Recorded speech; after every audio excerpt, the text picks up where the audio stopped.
Hello, my name is Andrada and this is my story.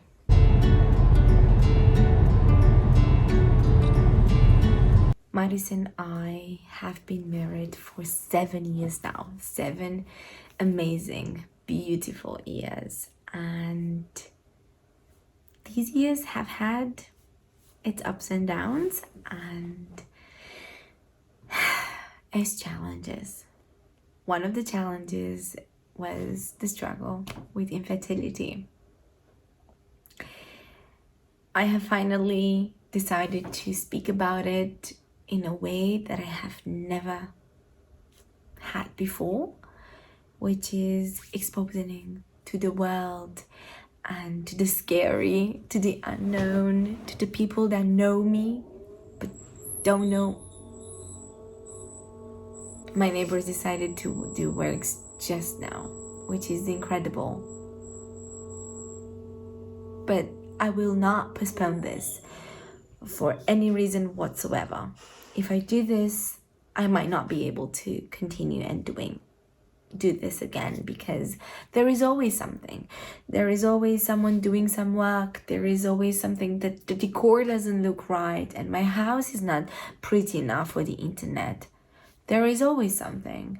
What are my friends going to say? What are my parents? What are our family is going to say? And the people that know us. And I've reached the conclusion that it does not matter. What it matters is what you say and why you do it. And I know that I do this because watching this kind of videos have helped me in a way that I can't really describe, and it was the only thing that kept me going during this time. Of course, there was God that kept me going, and He's the one that gives me the guidance and, the help, and my husband, the support of the family. But at the same time, when you're alone and you just want to see, because you feel like you're alone and it feels like there is no one in the world that completely understands you. And then you go on YouTube and you find a video like this, where you're like, oh, she went through the same thing. They've gone through similar things. I want to know, how did he do it? How are they doing now? How are they mentally? Is it going to get better at any point? That's why I'm here. And I want to tell you that you matter, your story matters, and I am ready to share it with the world. Even if they might not be ready for me, I am ready to do this. And I hope that this will encourage you or your friends or family, or maybe this will help you. If you're going through a loss, if you're struggling with infertility, if you're going through fertility treatments and tests and surgeries or whatever it may be, I want you to know, first of all, that I'm so sorry that you have to be part of this too. But I want you to know that you're not alone. And if you want to reach out, feel free to write to me in private. I'll share my email address in the box description, and feel free to contact me for if you need a friend or an advice. I don't know, anything. So let's start, okay? It all started 6 years ago when we decided that we would like to start trying for a family, but we weren't very consistent or weren't tracking. We were not preventing, but we weren't doing anything because, I thought, one time and it could happen. I didn't know, in the bottom of my heart, of my mind, at the back of my mind, I knew that people struggle with this, and I even had a hunch that it could be us.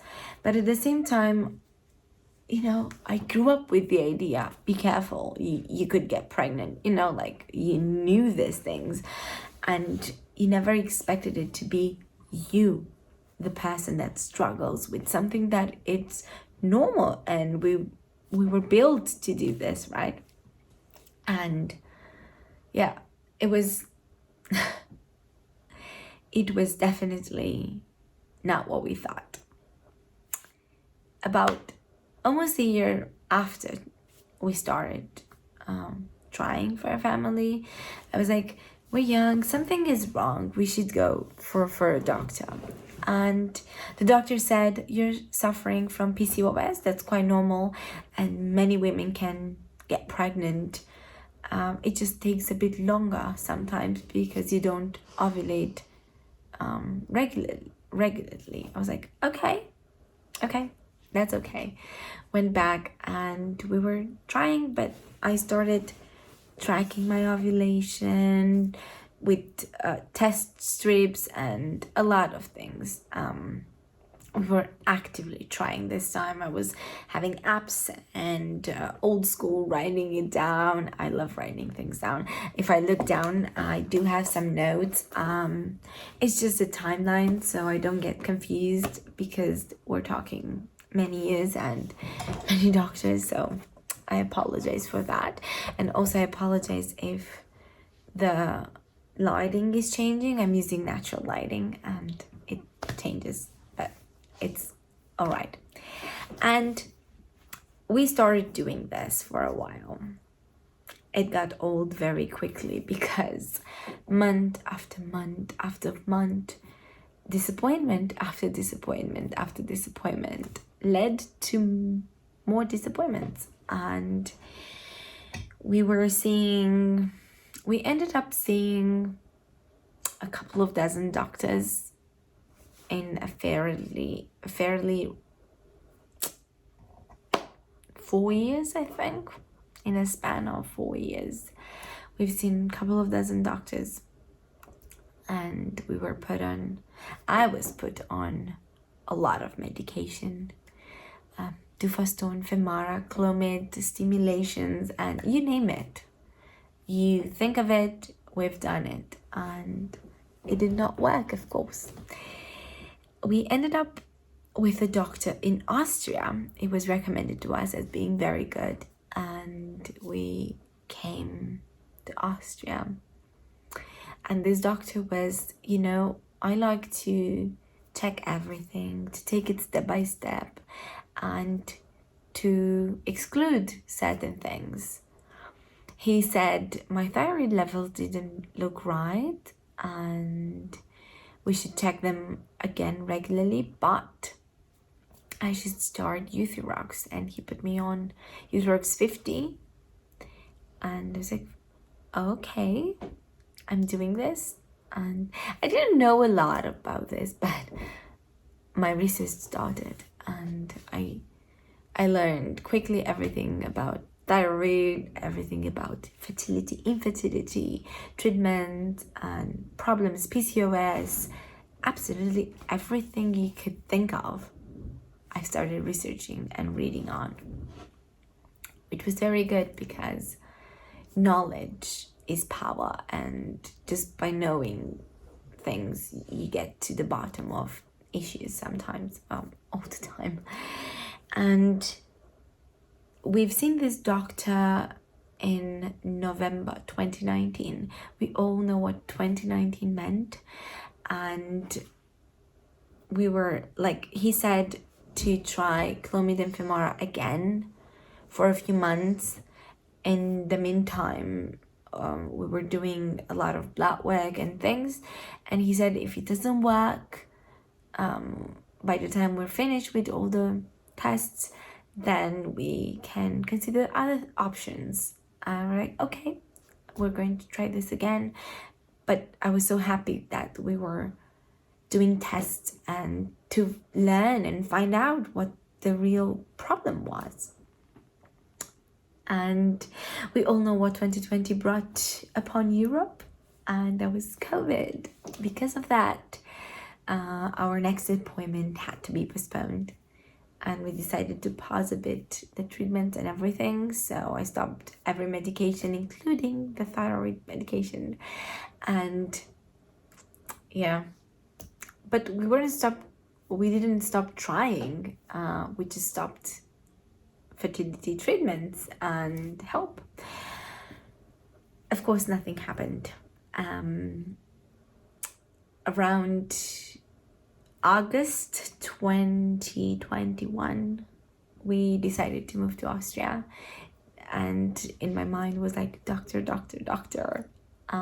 We didn't see him right away. We moved in September. We didn't see him right away.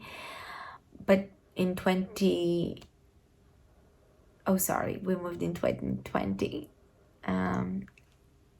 In September 2020, and around August 21, I have found this clinic that we're seeing now. We're going to of specialists, and we decided that it was time to upgrade, to make an upgrade and not see a regular OBGYN, but go to a fertility clinic. They could tell us for the best. At this point, they were like 5 years already of struggling and nothing have worked. So we decided it was time.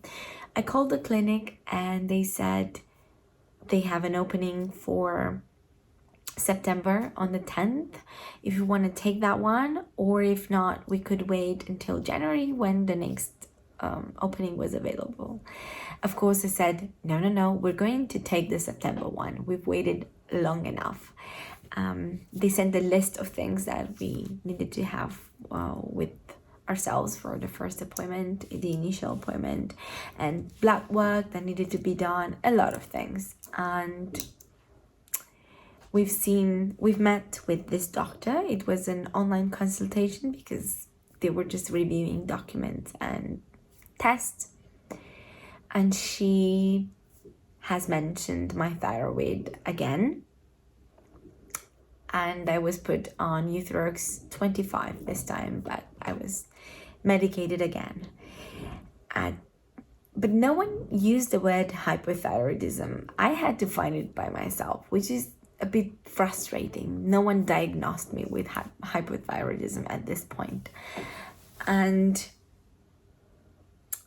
she said, if we've tried so many things up to this point, and after deliberation and considering all the tests and diagnostics and what we have done in the past, she said the only option for us is IVF. We were ready for this answer because before contacting the clinic, we've already done our research about IVF. Patients have opinions, and we're not, protected by all the information that came and all the attacks against IVF. So we've done our research, and after a thorough analyze process, we said that if this is the option for us, we are going to try it. We've come to peace with it. And she said IVF, and we said, okay, let's do it. Even though that meant accepting the fact that we are 1 in 7 couples that go through this, it was official, and we were eligible for accessing national funds, IVF funds, because of my PCOS. And other things they found. They said the government is going to pay 70% out of this.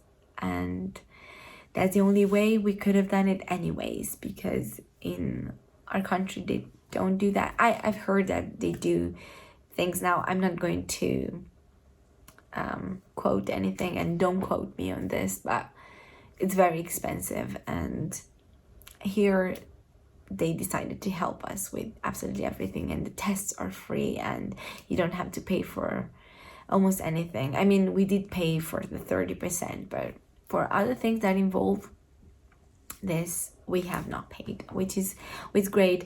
And I'm thinking, doing the math of how much we've paid so far, what would have meant to pay for everything. We could have never done this by ourselves. So we are blessed to be here. God has brought us in Austria with a reason, with more than one reason, and one of them is this one, and I'm so glad. And yeah, we decided to start right away. There was no better time than present, as always, and we started hormone medication in October. That's when it started.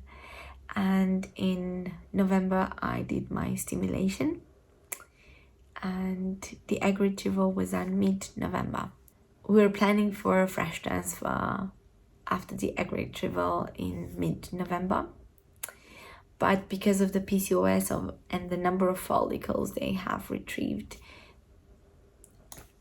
we decided not to move forward with a fresh transfer, but opt for a frozen transfer due to the high risk of developing OHSS, which is ovarian hyperstimulation syndrome, and it's best to be avoided at all costs, you know, to avoid complications of an eventual pregnancy. It was a bump on the road. It was the first one. Next month we plan to transfer in December, and I remember that if it would have worked, we were supposed to test on Christmas Day, which surreal. A week before the transfer, I went for the checkup. That's a normal check. They said my uterus looks perfect, the endometrium, everything looks nice, except on the endometrium there is something that resembled a polyp.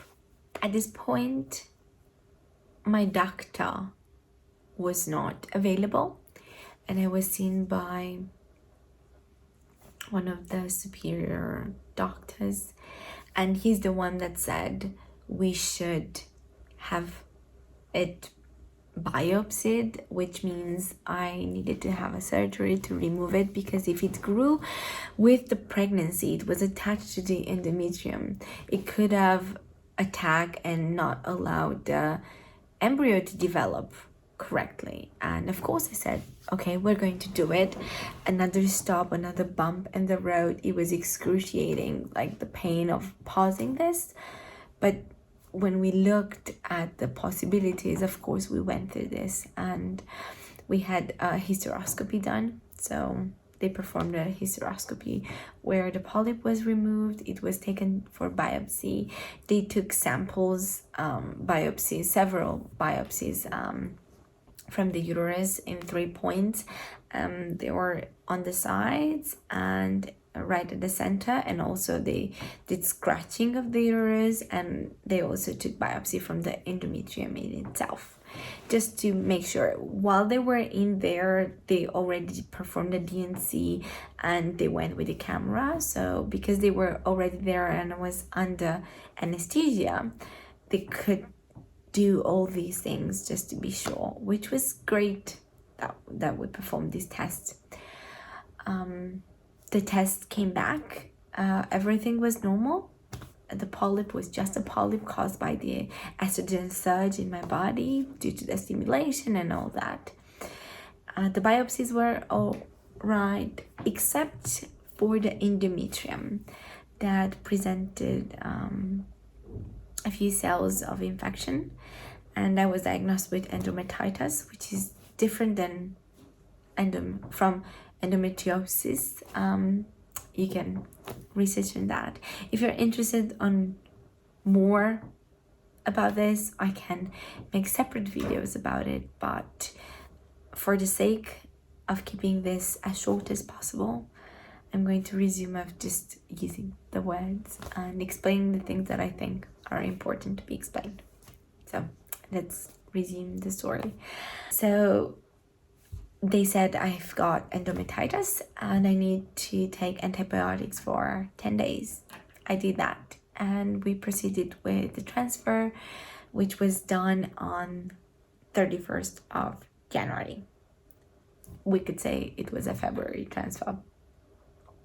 And it failed, completely failed. Not even a chemical pregnancy. So it didn't even attach a thing. Tests were negative. And then it was a bum, but at the same time, we knew that this could happen. And, there's a 50% chance of implantation. So we're so excited for our next transfer because 50% means one failure now and a positive next time. And we planned to transfer on 1st of March. So we did.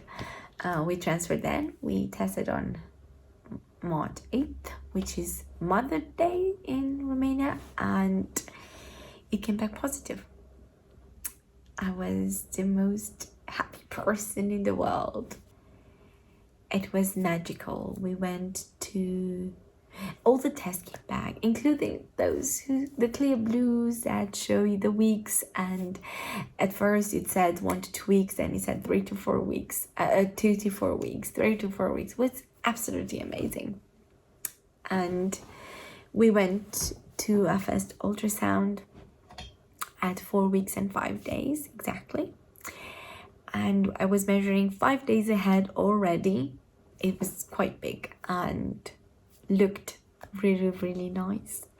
My second ultrasound was done at the mark of 6 weeks. It looked, again, 5 weeks ahead. It was just surreal. And we got to see the embryo and the tiny placenta and the sac, and everything was magical. It was just nice. And next day,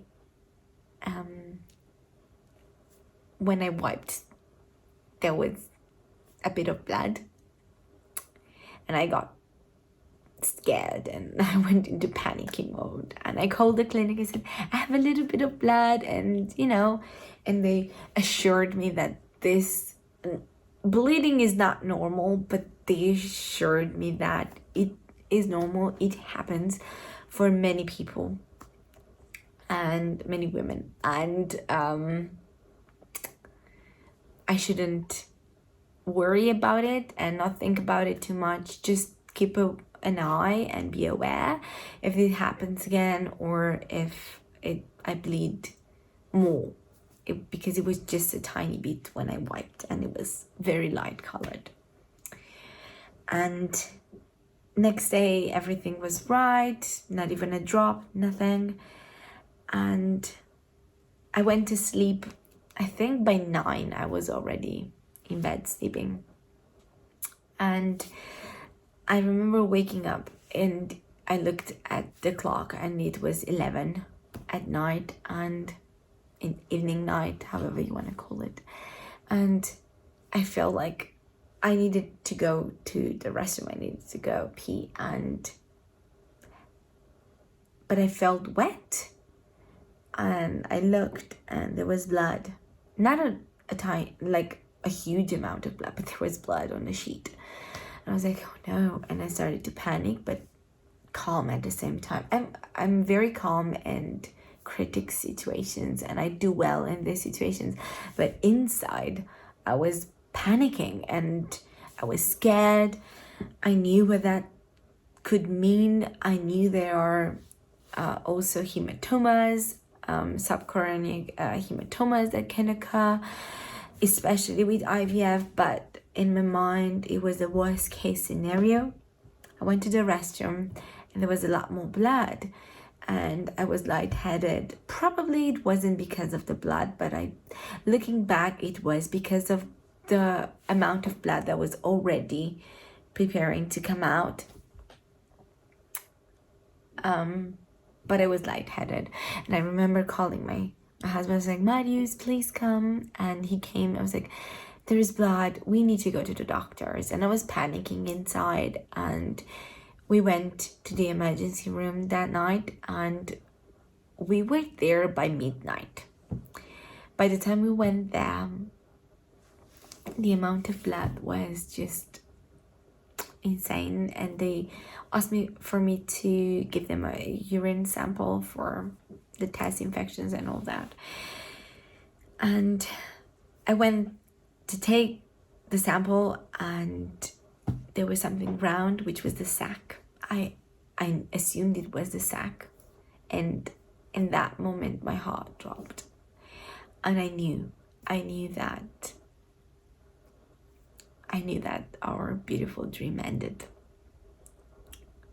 And yeah, I went back to the room, the examination room, and they performed the ultrasound, and we could see already the sac was gone. There was something attached to the endometrium there, and it was quite big, and the mass, and they said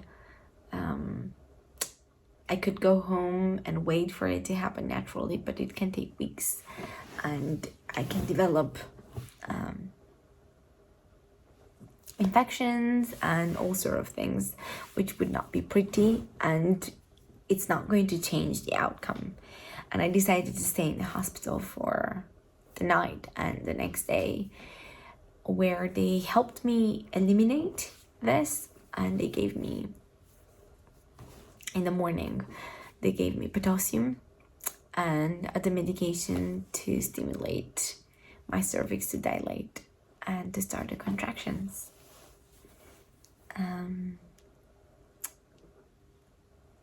The effect of the medication lasted for about 3 hours, and it was an excruciating pain. It was just horrible. My lower back, and also like down there, it was sore. It was like, it felt like I was ripping apart, and basically I was giving birth to tissues, but it was very painful. And for another checkup, and it still needed another round, and I've done that for 2 more rounds. I've done 3 rounds of active labor, and I gave birth to a still embryo that I was able to see. I was devastated, quite emotional. It was the most difficult thing that I had to go through, and I thank God for the healing that He had given me in my heart, the peace and the acceptance. But it's difficult. Again, if you can hear anything, I apologize. Those are my neighbors. They're moving, and yeah, it's going to be like this for a while. It was very, very difficult to go through all this, but yeah, after I went home, even then, I was just thinking, what could have gone wrong? 2 days ago, everything looked perfect. I was measuring ahead, and I requested some tests. I wanted some tests because my doctor wanted to move forward whenever I was ready mentally to move forward with another transfer. I was like, we're going to do it next month, but in the meantime, I want some tests done. I want to know. I want my thyroid checked again, because last time was checked is in September, and that test was also for a few months prior. So it's been over a year since my last blood work for my TSH levels, and I want that to be done because I've read that having high TSH levels could cause a miscarriage sometimes, and and also for thrombosis. And I requested a lot of tests, which they were performed. I got the results, and a week before the next transfer, which was planned on 26th of April, a day before my birthday, I went for the check. My doctor was not there. And when I was informed that I will be seen by a different doctor, this time was a female doctor, my heart dropped again, because I knew something is wrong.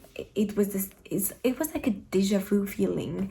Last time when we were in this position and I was seen by a different doctor, something was wrong. So this time had to be different or the same. I didn't know, but I had a feeling that it's gonna be wrong.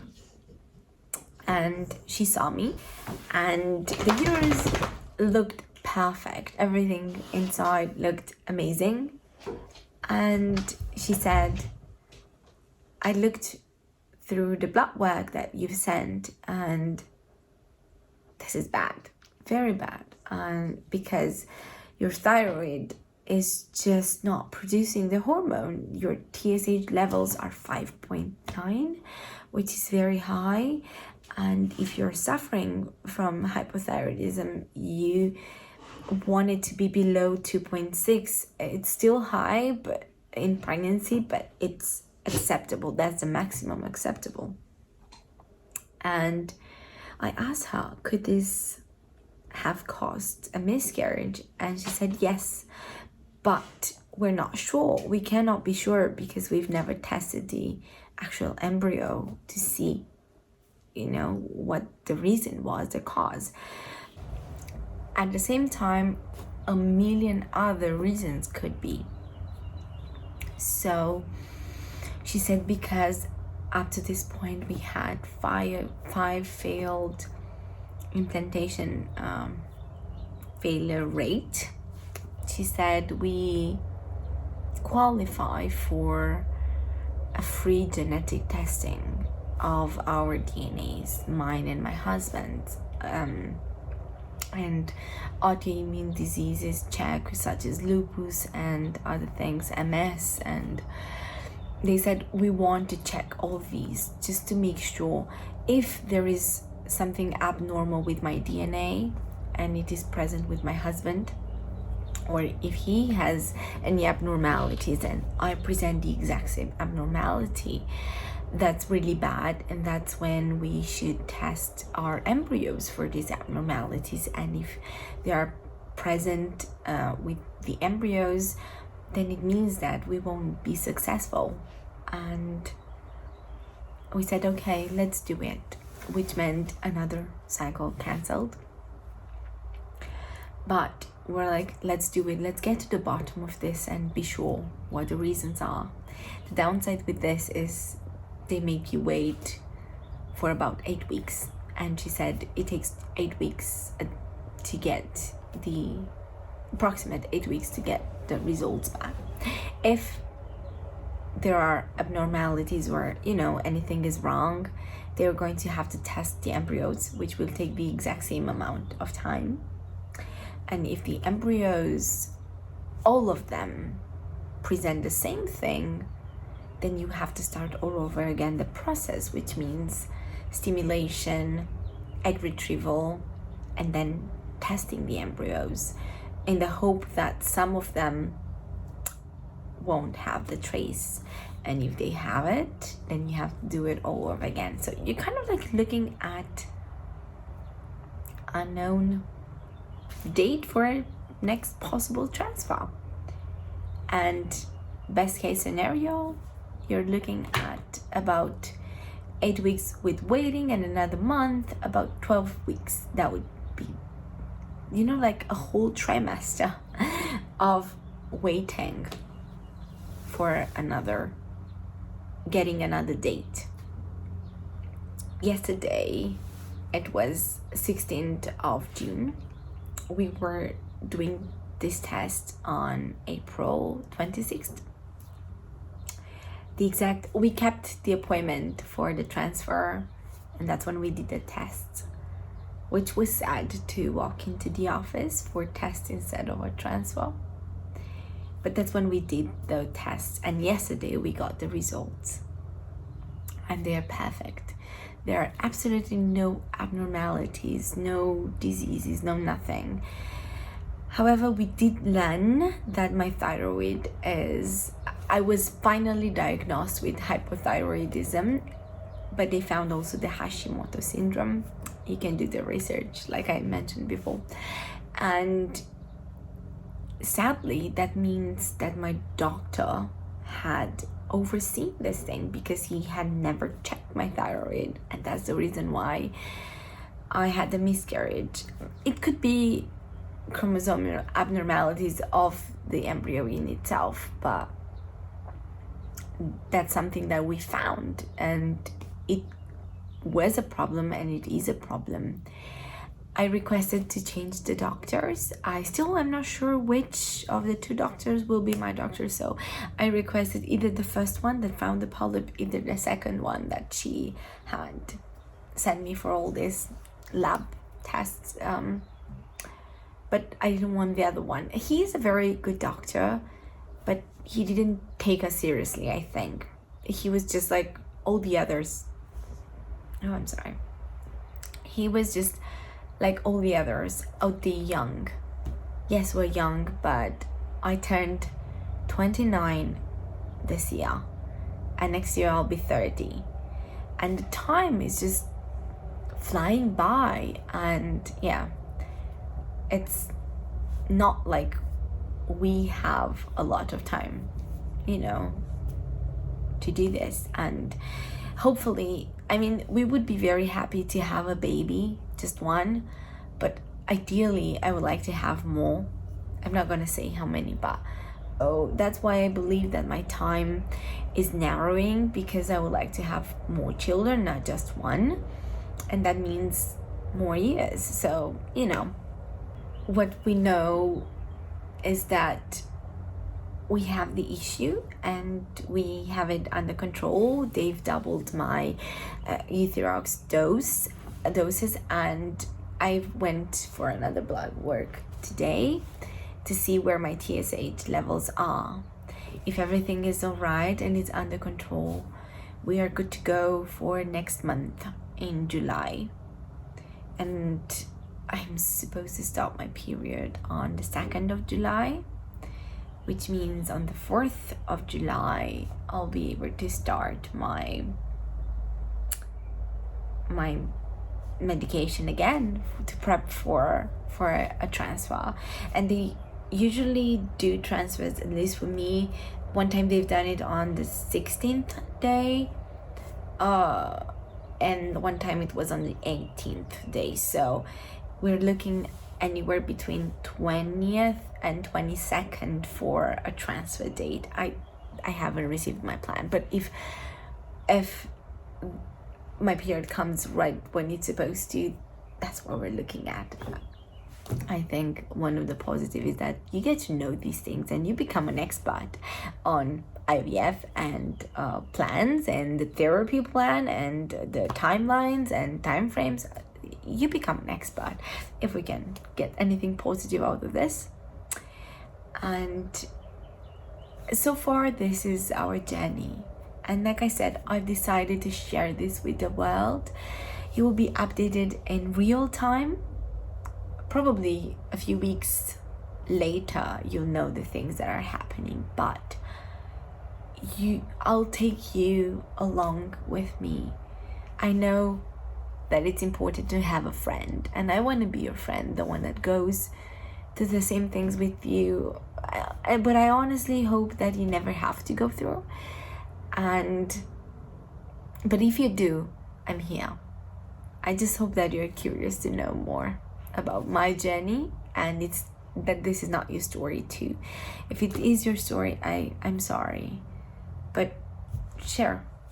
Let's have a chat in the conversation, the comments section. I would like this to be a place where women can find peace, reassurance, and friends, and why not build a very strong, beautiful community. If you've enjoyed watching this video, if you want to know more, if you want to follow our journey, please subscribe. And I think it's here, subscribe, and there is also a notification bell. You could click that so you don't miss whenever I upload. And feel free to share it with your friends, with family, with anyone that you think might benefit from this. And yeah, I'll see you in my next one. Until next time, goodbye.